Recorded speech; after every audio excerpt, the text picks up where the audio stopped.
Mom, I'm hungry. What? Haven't you eaten anything? What about Grandma? She went out to eat. What? I was on the verge of rage.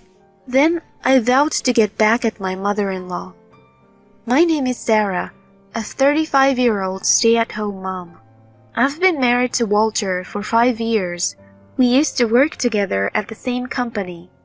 I've always admired him for his dedication to work and trusted him as a colleague. Working together on several projects, we got to know each other well and eventually started dating. He is sincere, kind, and gentlemanly in his private life. I found myself increasingly drawn to his genuine and gentle nature. Before we knew it, 3 years have passed in our relationship. Just when I was thinking about marriage, I discovered I was pregnant. It was somewhat of a catalyst, and we decided to get married. Even though the pregnancy came first, I've always wanted to spend my life with you. Let me properly ask you, will you marry me? He said this as he handed me the ring. I was so happy that he proposed properly, and I thought how sincere and dutiful he was.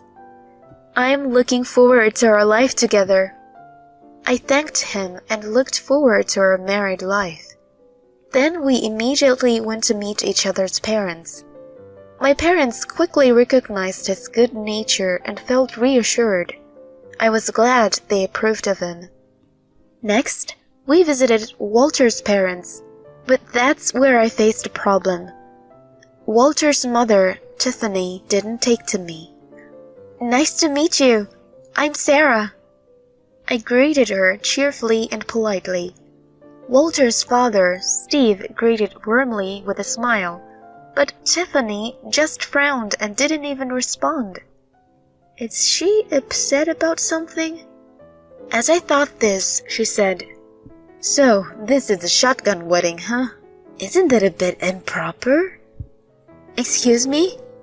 Walter and I were shocked by her abrupt comment. "Why would you say that?" he retorted, visibly annoyed. "It shows a lack of responsibility in your relationship. Even if you get married, I'm sure you'll end up divorcing. It's embarrassing to have a wedding and then tell everyone you divorced.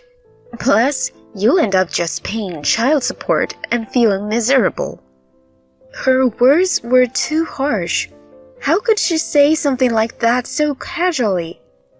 Walter clenched his fists, looking at his mother. "After all, you've never been good at making smart decisions. That's why I have to." Steve interrupted her at that point. "Enough, Tiffany.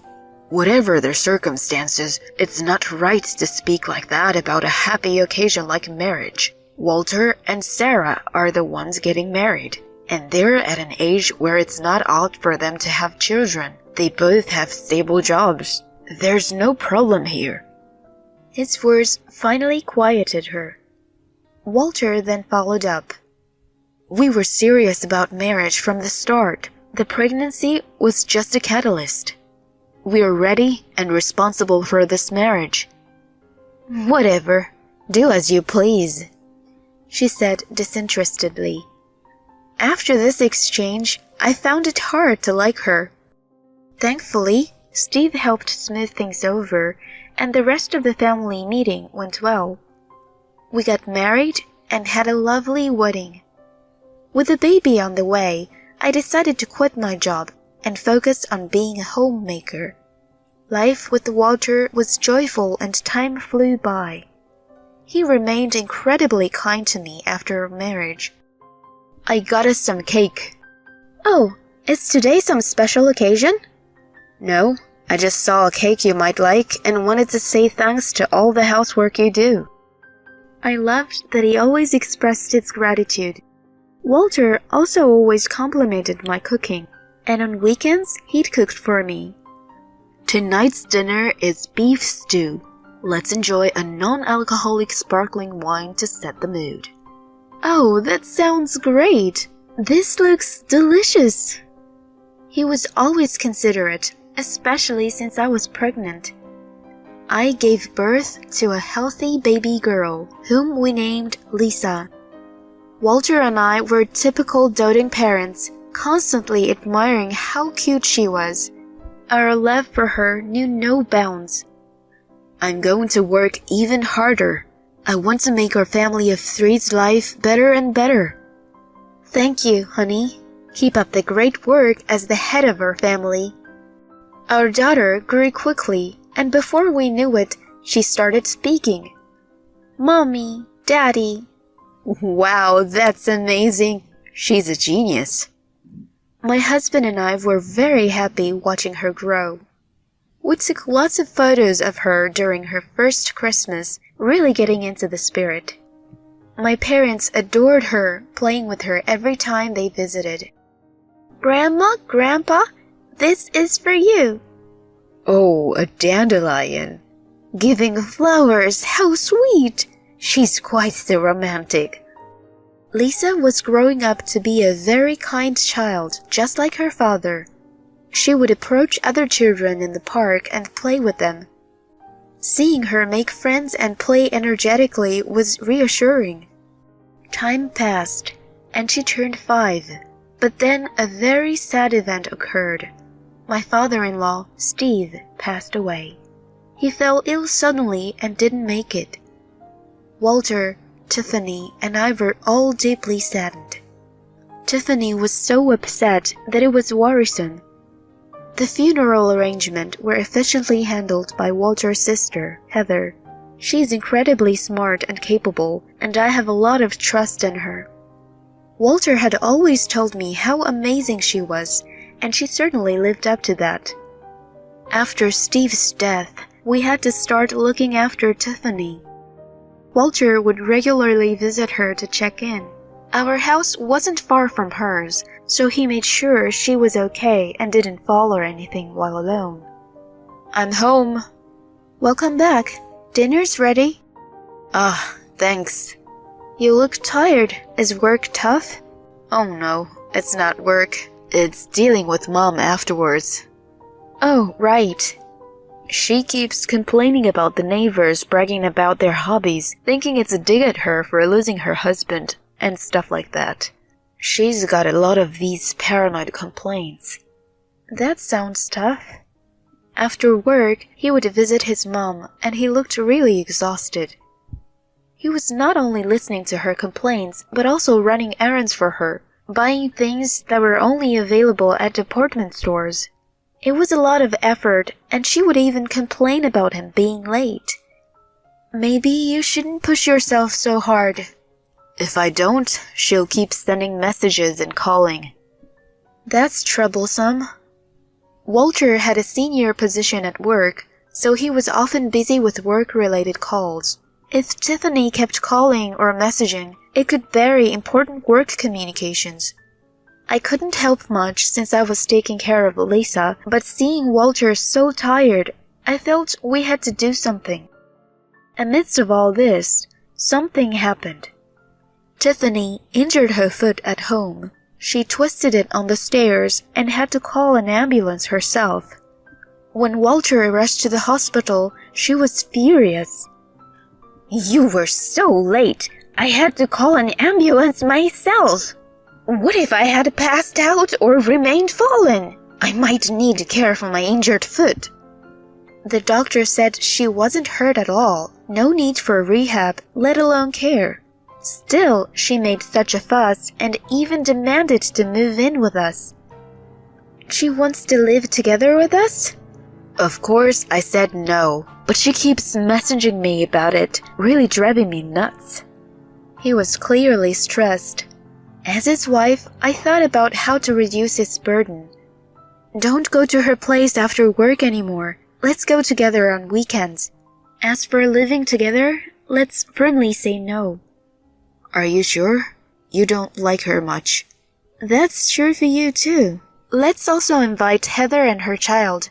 Tiffany might enjoy that. Yeah, that's a good idea. He seemed relieved.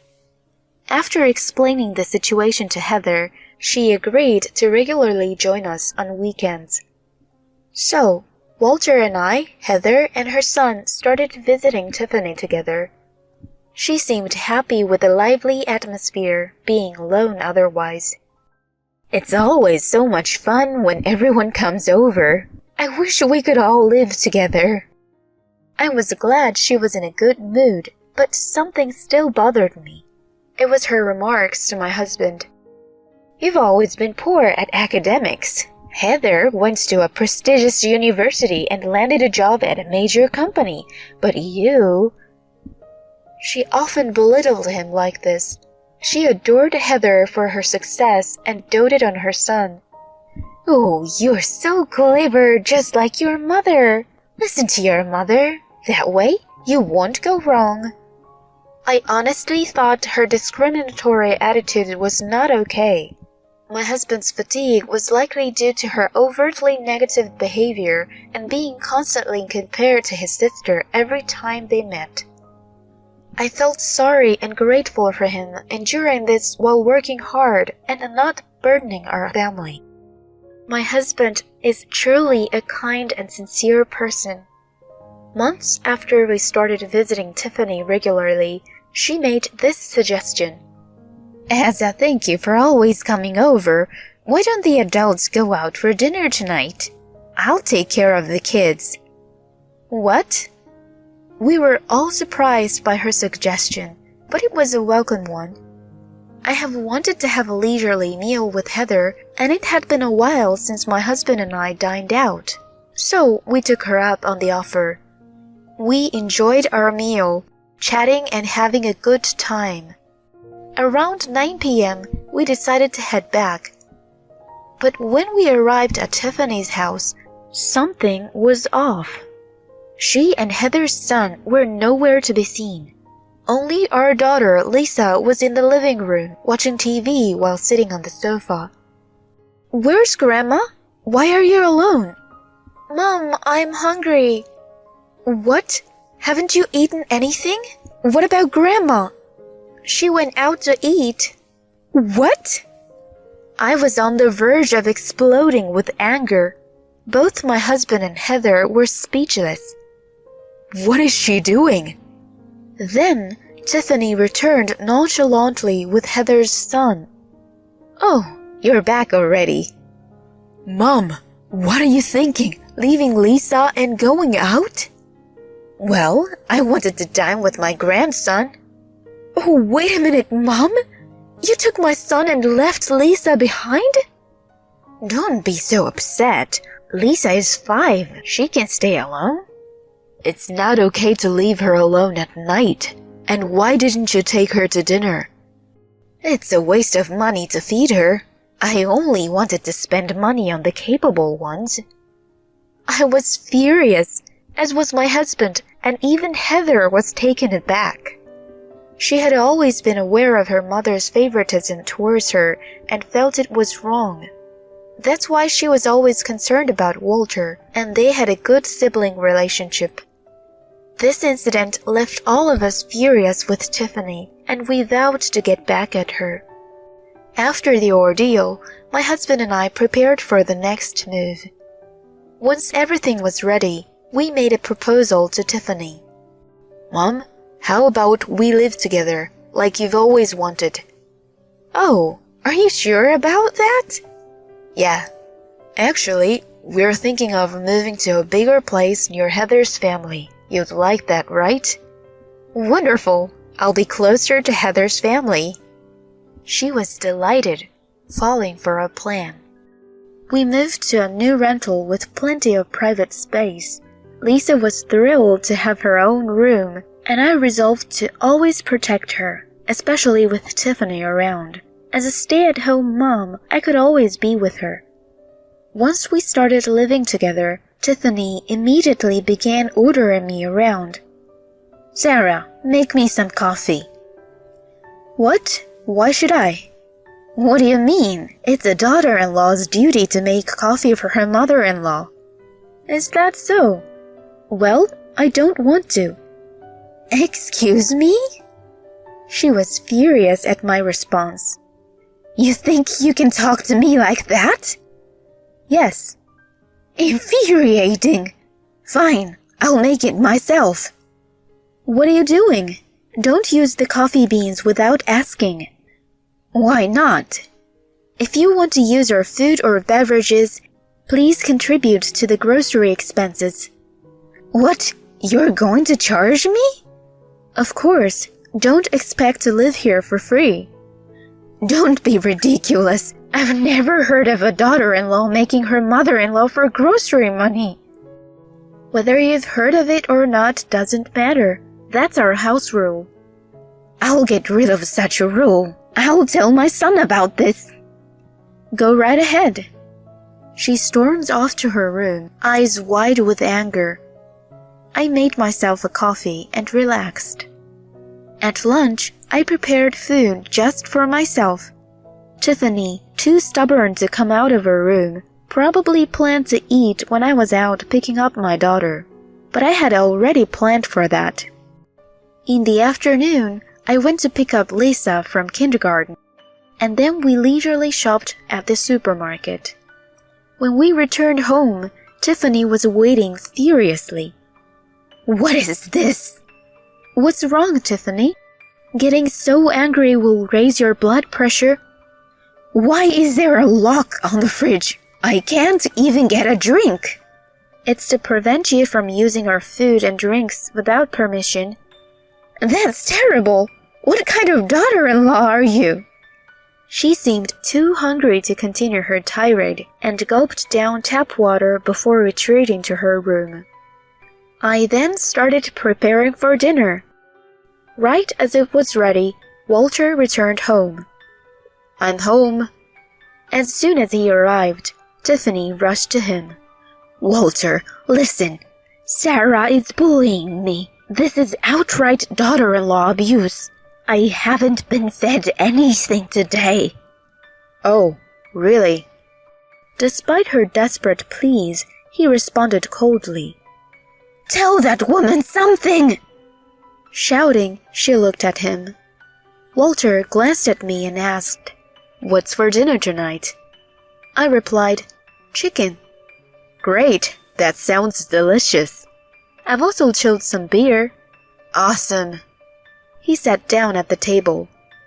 Walter, tell this woman off. What should I say? Thanks for cooking? No, I haven't been fed all day. As she sat down, I did not place any food in front of her. Where's my dinner? Why would there be any for you? Feeding you is a waste of grocery money. What? Yeah, spending food money on Mom is a waste. Walter agreed with me and started eating his chicken. Tiffany realized her own words were coming back to haunt her and was speechless. You both are terrible. I'm going to Heather's. She stormed out. I immediately contacted Heather and informed her Tiffany was heading her way. Walter then packed up her belongings and put them outside. He locked the door to prevent her from returning. 30 minutes later, Tiffany rang the doorbell. Yes, who is it? Playing dumb, he answered. Hey, open up! Why, weren't you going to Heather's? I was, but she cut ties with me, saying I couldn't stay there. So you came back here, but we're also cutting ties with you. What? I put all your stuff outside. Take it and leave. Wait, what do you mean? Sarah and I can't forgive you, leaving Lisa alone and not feeding her. I'll resent that for life. And always comparing me to Heather and belittling me, I can't stand it. I no longer consider you family. Just leave. But Walter cut off the intercom. Tiffany, apparently having a breakdown outside, was taken away by the police. None of us, not Walter, Heather, or I, went to pick her up. Eventually, she realized her mistake and sent a long apology emails to Walter and me. But we were done forgiving. She managed to find a place in a rundown apartment and now works part-time, leading a meager life. She claims to have reflected on her actions, but we know she'd revert to her old ways if given the chance. We've decided never to forgive her. She should stay alone for life. Meanwhile, we as a family are happily living together, including Heather and her family in outings and barbecues. I plan to continue cherishing my husband and daughter, living happily ever after.